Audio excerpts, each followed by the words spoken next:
আপনাদেরকে দেখাতে চাচ্ছি একটা অ্যাফোগাটো কিভাবে তৈরি করতে হয়। অনেকে আস্ক করেন যে অ্যাফোগাটোটা কি, কিভাবে তৈরি করতে হয়। অ্যাফোগাটো তো মূলত একটা ডেজার্ট কফি। হ্যাঁ, ডেজার্ট কফিতে আমরা হচ্ছে ডেজার্টের ফিলটাও পাবো, সাথে হচ্ছে কফির ফ্লেভারটাও পাবো। সো ডেজার্ট কফির জন্য আমরা জানি যে ডেজার্টের জন্য আইসক্রিম লাগবে। আমরা হচ্ছে 2 স্কুপ আইসক্রিম দেবো। ওকে, তার আগে আমার একটু চকলেট চিপস দেওয়া দরকার ফর ডেকোরেশন। এটা not compulsory, but for decoration and testing. তো আমি হালকা পরিমাণ চকলেট চিপসের দানা দিব, 1 স্কুপ।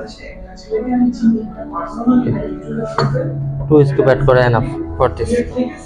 আরেকটা ছিল রাইট।